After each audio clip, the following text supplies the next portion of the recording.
یا بچه حالتون چطور؟ امروز اومدیم بهتون یاد بدیم که چجوری بیافتیم که دمیج نبینیم. خب قبل از این هم بریم سراغ ویدیو. دوست دارم که این ویدیو رو ساب کنی، لایک کنی. بعد که من تازه شروع کردم دوست دارم حمایت بشم. خب به جای این چرت و پرت بگیم به سراغ ویدیو. خب ببینیم برای که حالمون بد بشه یا استفراغ کنیم بعد بیایم شمال سندنیس، دقیقا این بالا، همین مکانی که الان داریم میبینید. وقتی که اومدین میان کنار این رودخونه، موزه باشین تمسا کارتون نشته باشه.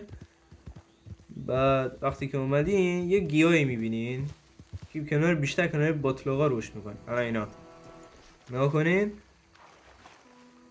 این گیاه که اسمشم اسمش چی بود؟ اسمش بذار بیاد.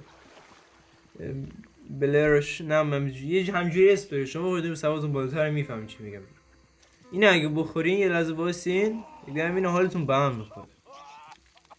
حالتون که به هم خورد حالا واسه بدون بگیم اینجوری رو به هم میخوره چجوری از ارتفاع بپرین که دمیج نکنه. واسه حالا خب حالا ما یه ارتفاعی اومدیم اینجا، حالا نگاه کنین حالا ارتفاع بالا رو نگاه کنین، خیلیه. شما همینجا میبینین میایین نزدیک، شخص اول میکنین تا میتونین بیاین اینور. حالا جی 90 درجه میچرخین، حالا میرین توی اینونتوریتون همین گیاه رو میخورین، صبر میکنین حالتون بد بشه. نگاه کن حالا ما رفتیم پایین درسته؟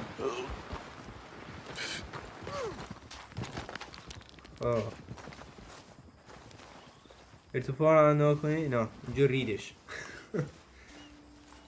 خب حالا گفتیم فکر کردیم مثلا چرا توی یورو مثلا تو شهر تو ویدیو گرفته بودی. آره این همون ویدیویی که گفتم. اینجا ببینید چیکار میکنن، دوباره میاد نزدیک، شخص اول میکنین، بعدش که یورو شد الان بذار واسه اینجا فکر کنم خوب نیست، اینجا خوب. اینجا شخص اول میکنید 90 درجه میچرخین. اوکی 90 درجه وقتی چرخیدین حالا میزنین اینورتوریتون رو باز میکنین. واسه باز کنم همین گیاه رو که میبینید میخورین، صبر میکنین حالتون بد بشه. حالا میاد پایین با کلمه همینجوری که اومدی میبینی اومد پایین. خب سه بار حالش بد شد. ببینید ارتفاع چقدره. مرسی که این ویدیو رو دیدین، امیدوارم خوشتون اومده باشه. بچه‌ها من تازه شروع کردم، دوست دارم حمایت بشم، لایک کنید، یادتون نره. خداحافظ.